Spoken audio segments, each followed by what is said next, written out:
Welcome to our Home Education Voices podcast. We're here talking to two home educated teenagers who have had unique educational journeys that they want to share with other home educated young people and show who might be learning outside of school this academic year.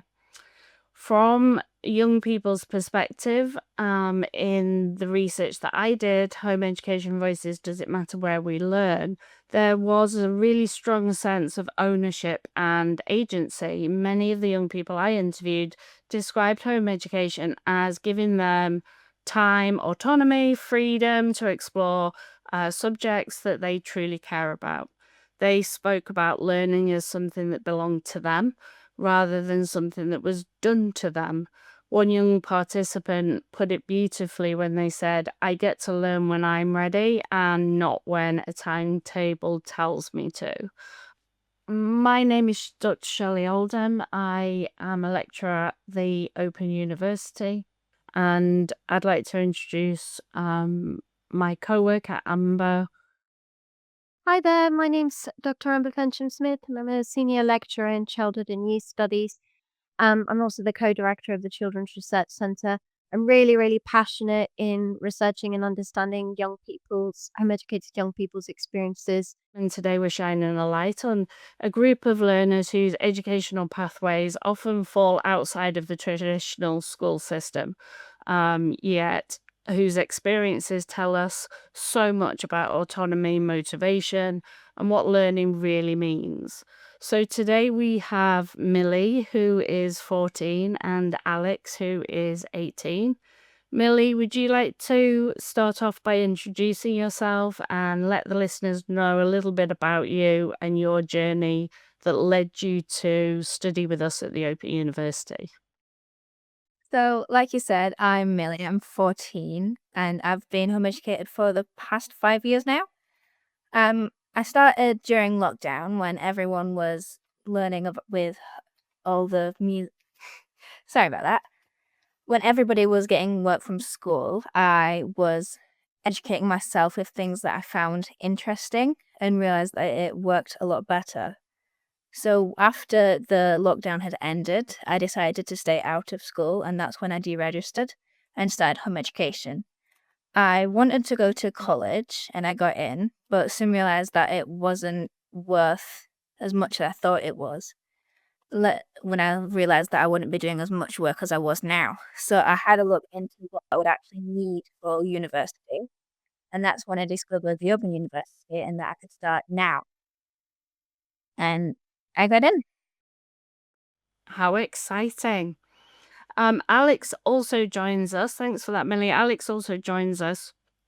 Alex is 18. Alex, did you want to introduce yourself and tell us a little bit about your journey and how you've reached university? Yeah, so I'm Alex. I'm nearly 18 now, and I have been in home education since I was 10. So I have experience with schooling and have done primary school in England till year 5. And then I came out just before my SATs and started home ed when I was around 10 and have been home educated since. And I started college when I was 16 and I have started the first year of my degree this year. Thanks, Alex. You've both had really exciting journeys that are quite different to those who might be have gone through high school and things. What sorts of projects and things did you do? Sort of what looking back on the journey up until getting to university, what sort of projects and things did you get involved with that you enjoyed? Millie, do you want to have a thing? Any projects, anything you got involved with? Did you sort of what things did you do over those 5 years as you before you reached OU? What did you meet new people? How did that home education journey look for you? Well, me and my parents run a home education group for kids my age, well, kids of all ages. So I help run that. I actually volunteer at the minute, running different sessions and helping customers. And I am in 2 bands learning about music therapy. Alex, what sorts of things did you do? So I've done quite a bit of different projects to do with home education over the years.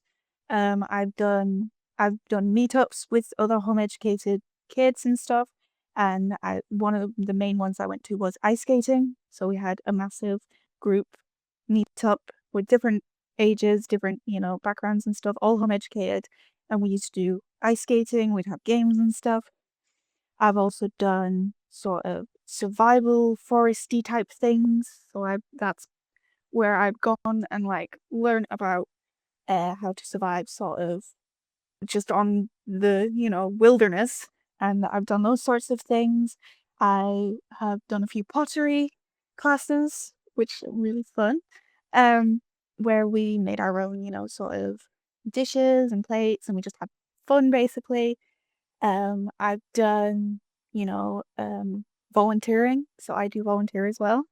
Um, for about a year now, I've done sort of a volunteering job at a bookstore locally to where I live, and that's sort of a bunch of stuff that I've done. Both of those answers, Millie and Alex, were fascinating. Some of those things I noted that you listed there, both of you, perhaps you wouldn't be able to do if you were in school. Do you think there were things that you did in home education that perhaps you wouldn't have been able to do in school specifically? I think with volunteering especially, you can do it at school, but you can't do it to the extent that I'm assuming me and Alex had done. Because with me, I did volunteering for about 2 years until the store actually closed down, and I wouldn't have been able to do that if I was in school. Fascinating. And Alex, you said you'd been volunteering for about a year. What do you think the benefits of doing something like that is for both of you for that length of time? Millie, you kick us off first. I think it definitely helped with my confidence and being able to actually talk to people of all ages. And with volunteering in the bookshop, it was definitely a strange kind of situation, but it really, really, I felt really, really lucky to have that kind of opportunity. Absolutely. Alex, what do you think some of the benefits might be for the volunteering that you're doing? Did it help you in any way? I definitely think it has. So, like Millie said, confidence was a big thing that it helped with for me. I, have been meeting people of all ages, as she said, and that has also helped with my sort of time management, my interpersonal skills, and also has created a sort of stepping stone to what an actual paid job would be like. So it's, helped with my sort of how to interact with customers, how to, help manage operations within the store and all that sort of thing. So it's definitely, I would say, helped towards a lot of different skills that I would say I need for, later life and things. Awesome. It's amazing that you've been able to do it for such a long time. So if you had a room full of home educated young people, at similar ages to you, a little bit younger, maybe a little bit older, what sort of top tips would you give them about home education? Because we're right at the beginning of an academic year. Some of those young people might have only just come into home education very recently. What sort of top tips would you give to help those home educated young people think about things that they might get involved with or things that might help them towards college or university? I'd tell them how to figure out how they would prefer to learn, what the learning style is, where they work better, and tell them to stop worrying and not replicate school. If they left school, there's a reason they left it. Thank you. That's awesome. Alex, what would you give as top tips to young people who might be just coming into home education recently? As Millie said, I would say, try not to stress too much about it. I would also say sort of do what, you're interested in, do what you love doing. try not to focus on the more core subjects that school sort of, pushes for. Do it on your own timetable, do it on your own schedule. Pick the subjects you want to do for you, and that'll always make it easier sort of to as well start into that because you're doing something you're interested in and that you love. Awesome.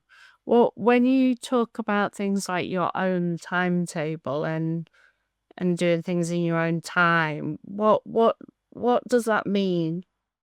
So, for me, I have done, work 2:30 in the morning. I've done it, during school holidays. I've done it on holiday when I've gone, to sort of different places where I've been on holiday. I've taken work. I've done it on Christmas if I felt like it. So it's sort of just do it when you feel motivated and when you feel um sort of like you're up for doing it rather than trying to push it into a schedule of sort of 9 to 5 and putting, slots in. Some people work better with, scheduling and having time slots to, put aside for work and stuff, but also don't, force it. Have either of you experienced anything negative about home education on your journeys to go into university? How was college, Alex? How's university been, Millie?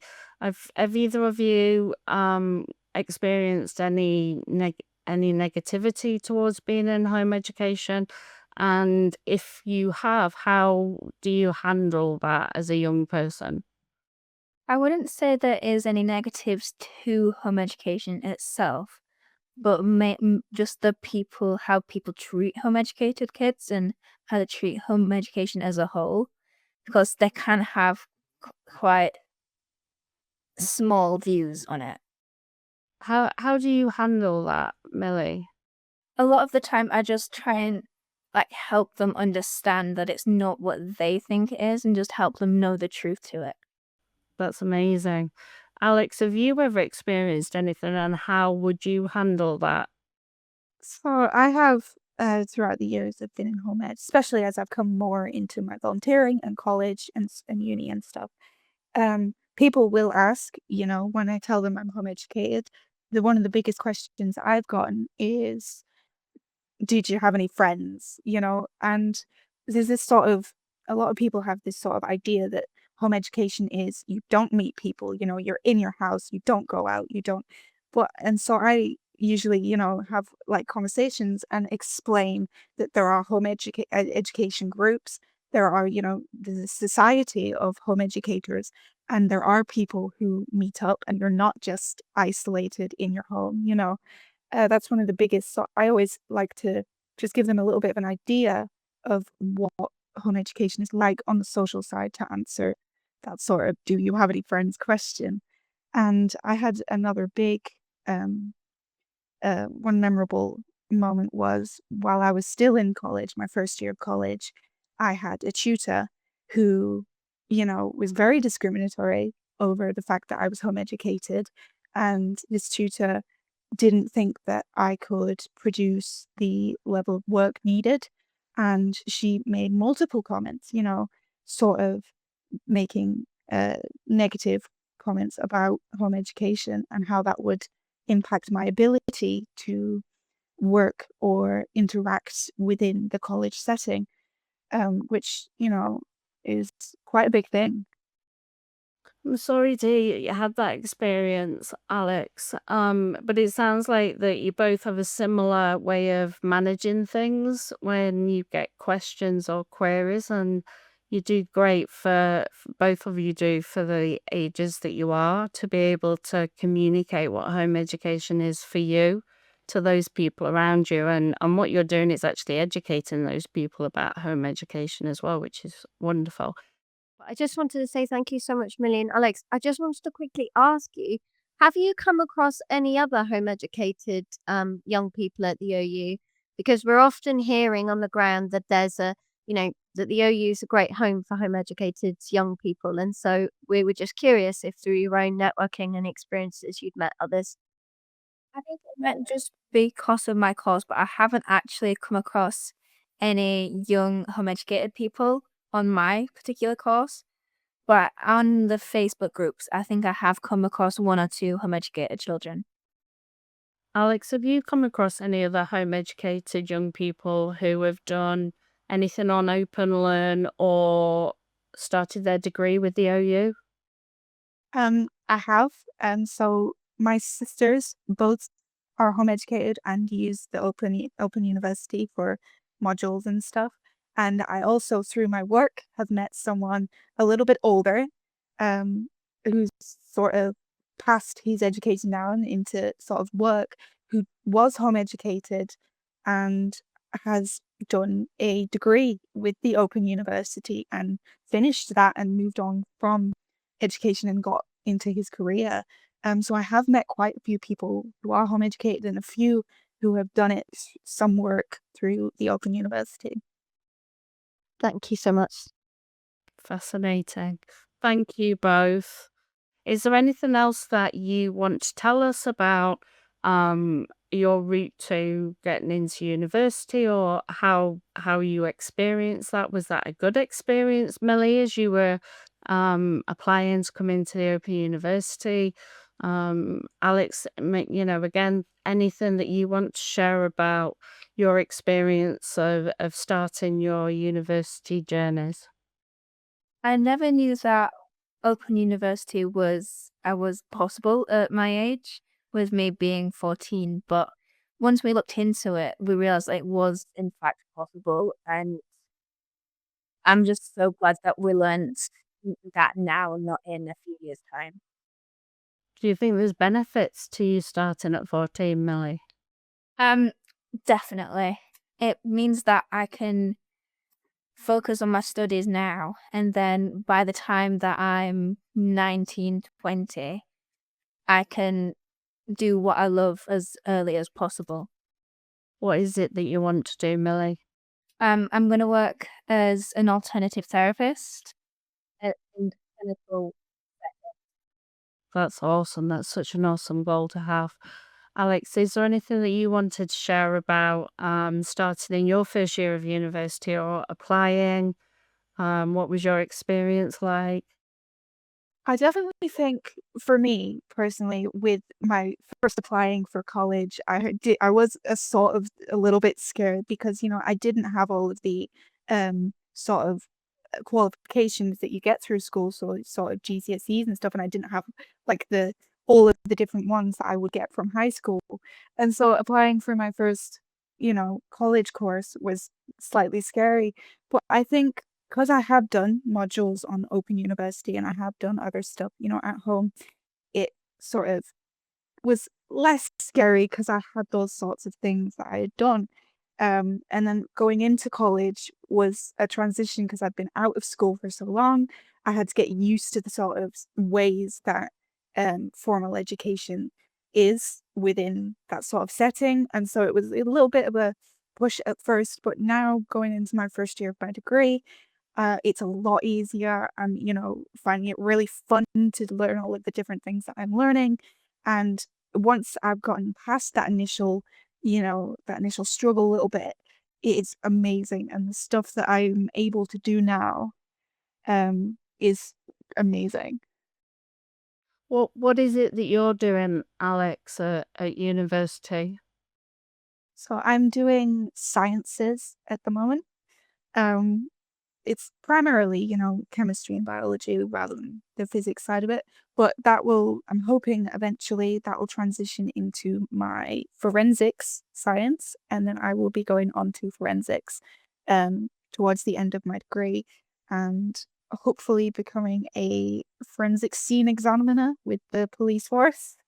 If I end up there, that's where I plan to sort of go. So Both of your stories are absolutely inspirational, and I'm sure young people who are in home education already, or those who have newly come into home education, will be fascinated to hear your stories. Particularly that you've managed to both of you get to university and that you have careers ahead of you that you've got planned out. and neither of you have high school qualifications, which is absolutely amazing that you've been able to do that. I'm so grateful that you've taken the time to be part of this podcast. It's really important, and I'm sure Amber will agree. It's really important that we hear from young people who have come from all different places in their journey, and who have been quite successful in mapping out what they want to do and then figuring out how they want to get there. And you've both had different experiences in terms of college and then going on to higher education. I'm sure that lots of home educated young people will tune in and listen to both of you. If you enjoyed this clip, feel free to follow the links on screen for more interesting articles and free courses from the Open University.